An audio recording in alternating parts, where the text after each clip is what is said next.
네, 여러분 안녕하십니까. 건강보험공단을 상대로 한 행정소송 전문 변호사 김경남입니다. 금일은 부당이득금 환수고지 처분 취소 소송에 대해서 알아보겠습니다. 이 사안은 오토바이 운전자가 무면허로서 운전을 하다가 상해사고를 당해가지고 그 치료비로 건강보험공단으로부터 약 9,200만 원을 받아가지고 썼는데요. 그 치료 종결 후에 보험사가 이제 환수 고지 처분을 한 것이죠. 부당하게 수령을 했으니까 반환하라. 이 취소 소송을 다퉈가지고 승소한 사례를 금일 소개해드리도록 하겠습니다. 흔히들 교통사고나 상해사고 이후에 병원 치료비를 건강보험급여로 처리하는 경우가 많습니다. 그런데 치료가 종료될 무렵 건강공단보험 측에서는 이 사건 사고가 고의 또는 중대한 과실로 인한 범죄 행위의 그 원인이 있거나 또는 사고 자체가 그냥 고의로 일어났다.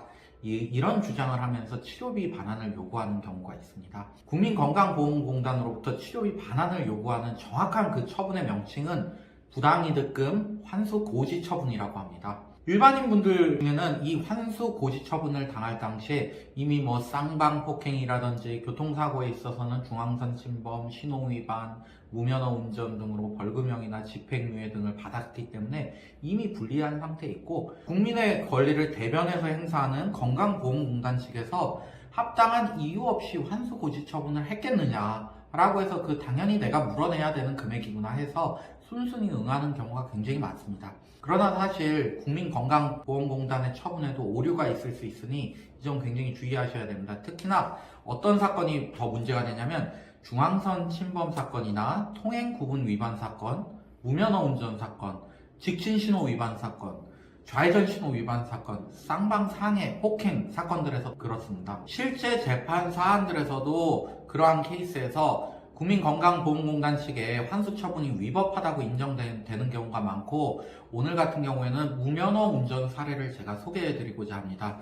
오늘 소개해드릴 사건의 원고분께서는 새벽 3시에 원동기 자전거 면허, 즉 오토바이나 이륜차 면허 없이 오토바이나 이륜차를 몰고 가다가 전방 주시 의무를 태만히해서 그 도로와 인도 사이에 이렇게 올라와 있는 부분 있죠. 그 연석 부분을 충격하고 이런 뇌손실 상해를 입게 되었습니다. 이 과정에서 국민건강보험공단 측으로부터 9,200만 원의 보험급여를 받고요. 그것으로 치료비를 냈습니다. 치료를 마칠 무렵에 건강보험공단에서는 무면허 운전은 도로교통법 43조가 금지하고 있고 처벌 조항도 두고 있다.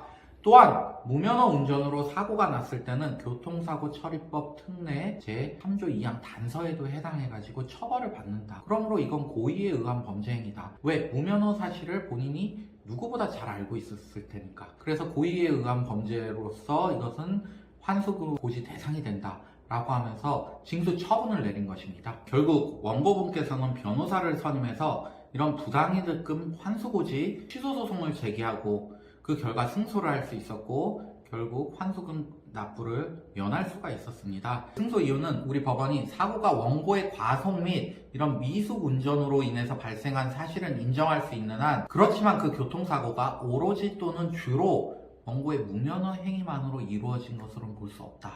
그렇게 판단을 했습니다. 즉, 이 논거가 뭐냐면 이 사건 사고가 새벽 3시에 일어났습니다. 새벽 3시에는 굉장히 껌껌하죠.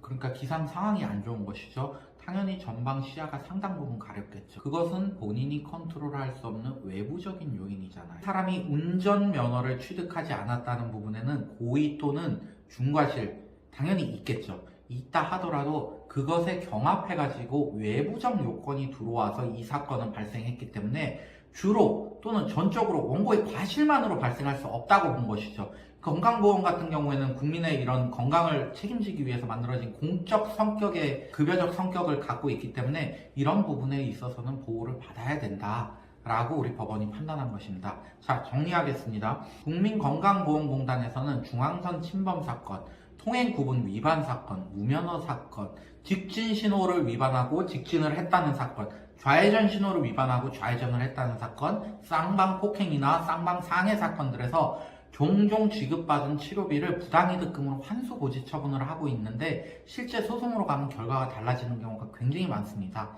이 환수고지 처분 사건은 환수액이 통상 굉장히 높은 사건이지만 승소 가능성이 높으므로 꼭 전문 변호사와 상의하셔가지고 사건 진행하시기를 추천드립니다. 감사합니다.